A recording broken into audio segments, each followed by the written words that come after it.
Ak ste niekedy strávili čas na sociálnych sieťach či pred televíziou, isto ste zachytili argumenty, ktoré pre vás nemali logiku, boli manipulatívne, klamlivé alebo zavádzajúce. Tieto techniky sú nazývané argumentačné fauly, čiže retorické triky, argumentačné klamy a tak ďalej. Poďme sa na nich pozrieť bližšie. Tieto techniky môžu apelovať na emócie a rozum. Môžu byť priamym útokom alebo môžu mať aj manipulatívny charakter. Niekedy sa dokonca môžu zdať ako veľké argumenty, ale podstatou argumentačných faulov je, že ich logické závery nie je možné aplikovať všeobecne. Tak napríklad fauly s dôrazom na emócie, ako fear appeal, sa môžu ľuďom zdať relatívne zmysluplné, ak sami cítia emócie. Takže nie je možné povedať, že všetko strašidelné je zlé. Zatiaľ, čo lietanie môže byť pre niektorých ľudí strašidelné a budú súhlasiť s tým, že je lepšie ísť autom ako lietať lietadlom, nedá sa povedať, že lietanie je zlé a nikto by to nemal robiť. Takže tento záver nemožno aplikovať všeobecne.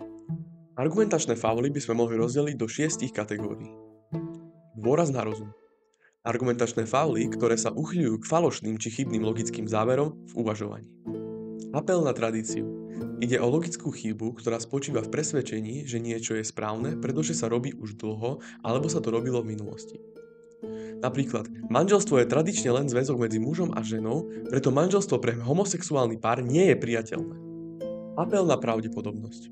Hovorca uvádza, že pokiaľ je niečo pravdepodobné, tak sa to nevyhnutne musí stať. Napríklad, čo sa môže pokaziť, to sa pokazí. Dôraz na emócie. Argumentačné fauly, ktoré apelujú na emócie, aby dokázali svoju pravdu. Apel na lichvotky. Hovorca používa irelevantné lichvotky, aby si získal publikum na svoju stranu, alebo spolu s lichvotkami podsunul argument, ktorý spolu s nimi bude akceptovaný. Napríklad, inteligentní čitatelia samozrejme spoznajú faul, ako je tento, keď ho vidia. Apel na strach. Hovorca tvrdí, že čokoľvek strašidelné je automaticky zlé, alebo sa snaží získať podporu pre svoj argument tvrdením, ktoré vyvoláva strach z alternatívy. Napríklad, daj mi tú mapu, pretože sa stratíme. Manipulatívny obsah. Argumentačné fauly, ktoré často manipulujú svojim obsahom, často bývajú chybné, označované za lož. Nevrátiteľnosť. Hovorca sa snaží dokázať pravdivosť alebo nepravdivosť argumentu dôkazom, ktorý nemožno kategorizovať ako pravdivý či nepravdivý. Napríklad, ženu nezabil obvinený, ale démon, ktorý ho tú noc posadol. Chybné vyvodenie.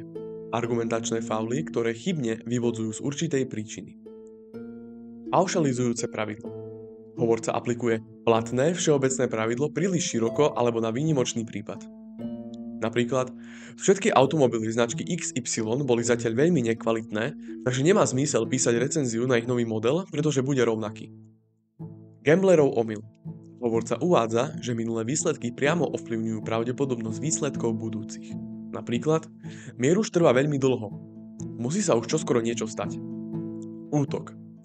Argumentačné fauly, ktoré sú vo svojej podstate útokom na osobu oponenta. Slavený panák. Hovorca vytvorí vlastnú, skreslenú, prehnanú či zle vyloženú verziu oponentovho argumentu a následne proti nej sám argumentuje. Napríklad, zákaz fyzických trestov detí je ďalším z nemarxistických slniečkárskych výmyslov, ktoré majú úplne odbúrať autoritu a poriadok spoločnosti a nastoliť anarchiu. Ad hominem. Hovorca vynechá argumentáciu a zaútočí namiesto toho na svojho oponenta. Napríklad, až sa ten moderátor naučí hovoriť, tak nech niečo hovorí. Argumentačných chýb je veľa, určite sa s nimi stretnete v nejednej diskusii. Pamätajte si, že najdôležitejšie je mať dôveryhodné informácie, zdroje a aj vo vášnevej diskusii si zachovať chladnú hlavu, aby logická diskusia nesklzla napríklad do urážania.